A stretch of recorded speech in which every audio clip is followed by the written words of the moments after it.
साईडला व्हा.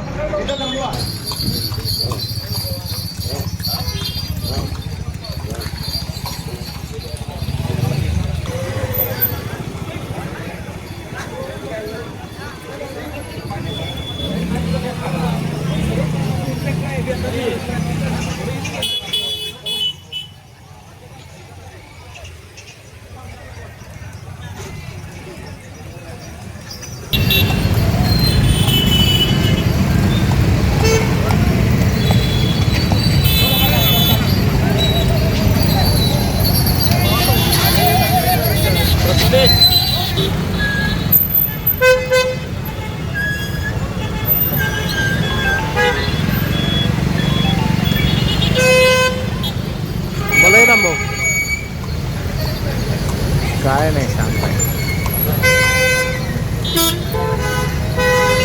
काय नाही पिक्चर नाही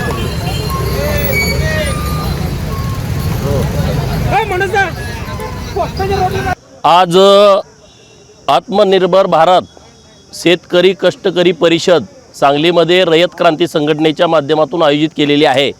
आणि या परिषदेकडे आज आम्ही सांगलीचा अत्यंत पूर्वीपासूनचा फेमस टांगा या टांग्यात बसून सदाभाऊ, मी, आमचे सगळे सहकारी मित्र आम्ही इकडं सभेच्या निमित्तानं आलेलो आहे.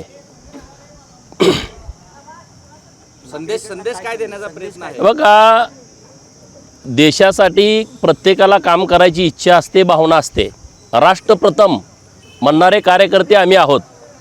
देशभक्ती म्हणजे सीमेवरती गेलं, आमच्या जवानांनी लढणं, ही आम्ही देशभक्ती पहिल्यापासून जपत आलो आहे. परंतु आता घरात बसूनसुद्धा आपण देशभक्तीसाठी आपण काम करू शकतो आहे.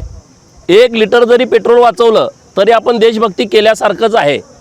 आणि म्हणून आज आमचा संदेश हाच आहे की नरेंद्र मोदी साहेबांनी जी भूमिका घेतलेली आहे की डिझेल पेट्रोलच्या मध्ये तुम्ही बचत करा, 1 वर्ष सोनं तुम्ही खरेदी करू नका, कारण आपला पैसा सर्वात जास्त आयात करण्यासाठी जातो आहे आणि तो परकीय चलनामध्ये जातो आहे, डॉलरमध्ये जातो आहे.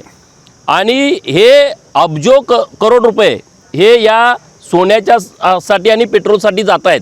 जवळपास 90% तेल आपण खरेदी करतो बाहेरच्या देशातून, आखाती राष्ट्रातून.